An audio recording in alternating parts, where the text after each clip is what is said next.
Well, hi YouTubers, hi, I'm back with 6 months 60 books, and it is a Christmas book. Yes, I know it's a January, but what the hell. By Jenny Oliver, The Little Christmas Kitchen. A wonderful, festive, feel-good read. Let me read the blurb. Ella Davenport is turning her world upside down.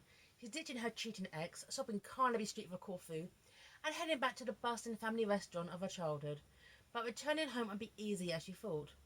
Meanwhile, Sister Maddie has always loved the quiet pace of island life, but now she's longing to escape.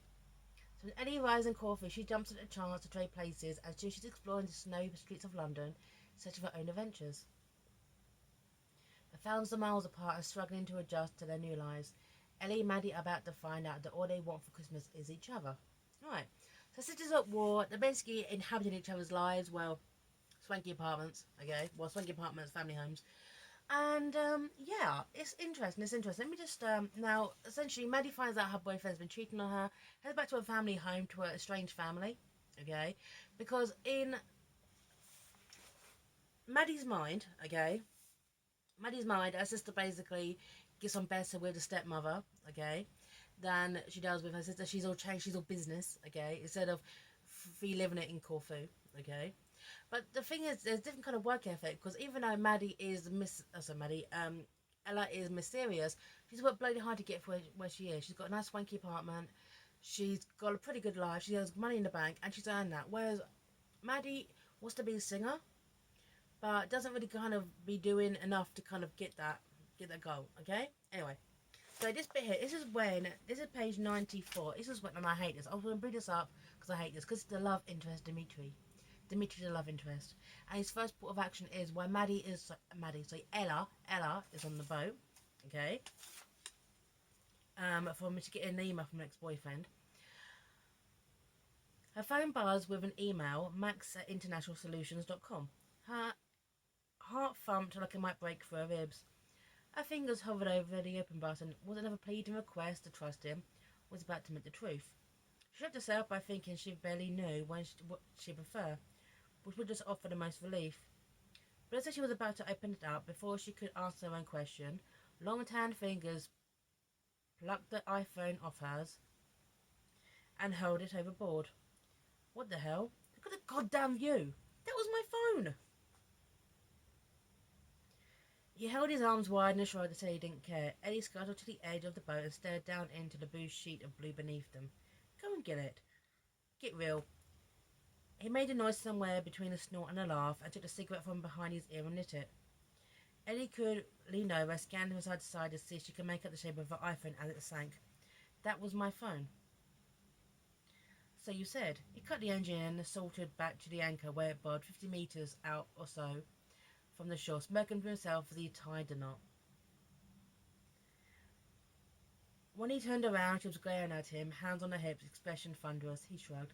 It is something to hide behind. Don't give me that crap. You don't even know me, Eddie sneered. What a dick. First of all, I couldn't stand Dimitri, okay? But the first thing he does is grab someone's iPhone and photo of someone, okay? What if you got important stuff on that iPhone? What if you got, okay, the last pictures, okay, of your grandmother before she passed away? He's just a dick. But anyway, okay. It's just the swap lives. Maddie is moving into Ella's swanky apartment, and this is where. There you go. And of course, okay, she meets the neighbours, which Maddie has never, sorry, Ella's never actually done, because you talk to the neighbours in London. Well, actually, I do got good neighbours. I decided it. Okay, there you go. Maddie stared till she looked away and she waved. The woman didn't wave back. Maddie pointed up to the sky. The woman gave a cursory glance and went back to her books. Maddie kept looking in her way. In the end, the woman flung open her window and said, I thought I asked you not to look into my flat. I find it very intrusive. It's my first snow in like 15 years, Maddie said, well, apart from some really fine flakes once in Athens. Excuse me? Jill made a face. It's my first snow since I was a kid, Maddie laughed. I think it's beautiful. The woman looked like she'd never really thought much of snow at all. Well, she said, putting her cardigan tighter. I said, I prefer you didn't look into my flat. Well, you see, I'm decorating with a drink, and I just decorated my tree. So I celebrated with a drink, and I'm just decorating my tree and made dinner. So I thought, you know, maybe like to pop over for a glass or something. You're welcome to eat as well. The woman now asked suspiciously. No, I don't think so. Yeah, so But in the end, Maddie melts that neighbour's heart. They become really, really good friends. And yeah, it's that. It's that. So, but when it comes to the sisters, because Ella basically just needs a break, Maddie needs to basically sort her own shit out, okay? It's here. This is about, so just my foot. It's about where Maddie meets an author called Walter, okay? And one thing I liked about this book is when it drops a home truth, is it? He's like a famous author, or a famous children's author,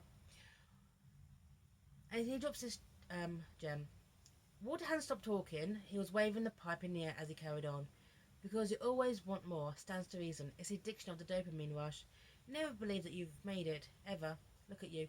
Tall, pretty, seem to be reasonably funny. You look smart, you have good teeth. You've made it already. What more do you want? Maddie got a cloth and walked down the bar just for something to do. She didn't want Mac, her boss, to think that all she did was stand and talk to Walter all shift. I want, she started and got embarrassed. What did you want? I don't know what I want. Walter put the pipe up in the mouth and said through clamped teeth, yes, you do. Maddie screwed up her mouth and said, okay, I want people to hear me sing. I want that to be how I make my living. Matt, this girl does not want to be a barmaid. I know that, Walter. What they put her on the stage. I need another person on the stage tonight, Max said. Why the hell not? Look at her. She's much more attractive than everyone else you put up there. Walter pointed at Maddie with his pipe and then fumbled in his pocket for some matches. Okay. So, as the thing, okay, is that Maddie wants this girl. She wants to be a famous singer. She wants, hey, she wants the O2 sold out. But the thing is, okay, is this. I mean, it's really, really difficult for that even to happen. And you've got to put yourself in some kind of compromising position sometimes. Okay, a good example I'm going to give right now, okay, is Bette Midler. Now, Bette Midler started out, she used to sing in bathhouses, gay bathhouses. Yeah. Back in the 70s and 80s, they were shut down during the AIDS crisis, okay? She was known as Bathhouse Bette, okay? And she used to go to bathhouses where basically gay men went to hook up, okay? And sing. And that's how. It's quite a rough road out there. Now, she goes to London because she's hoping to get this job as a singer. It kind of falls through. She gets this job in like a dive bar. And the fact is that I'm constantly talking about she wants to be a singer, but you never ever really see her even trying to push it. I mean, even like, okay, I'm doing big reviews on my YouTube channel. There are so many aspiring singers out there who record their stuff for their YouTube channels. And I've seen some of it is really, really good. And some of them, and look at Justin Bieber. Whether you're about Justin Bieber, he worked it on YouTube. Look at him now. Okay? So, I find that Maddie very, very frustrating. She seems to kind of blame other people for a lot in life as well. It's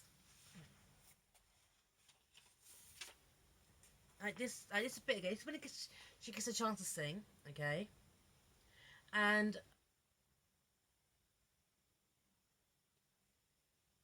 it kind of falls through because she gets to sing Uncle Mum singing Santa Claus, and she didn't particularly want that. There you go. And she drops this gem.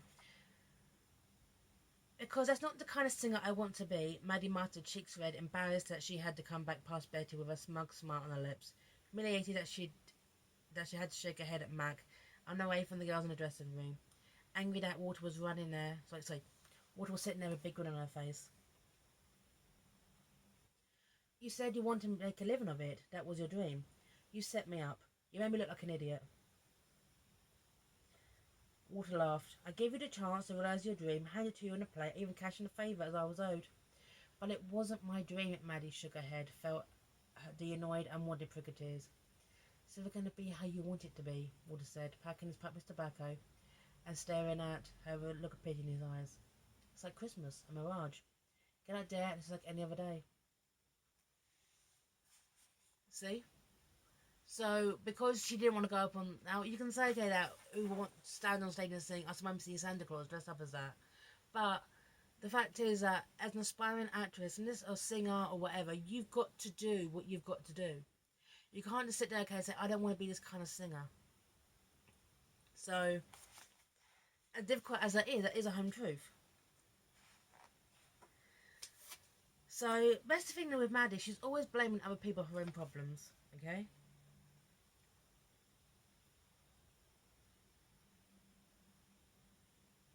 But she's also the good heart, though. I mean, she invites like the neighbours to her um, little Christmas soiree, and they all seem to hook up. And this was nice. This was nice. So, and even hooks up with a guy. So, which is fine.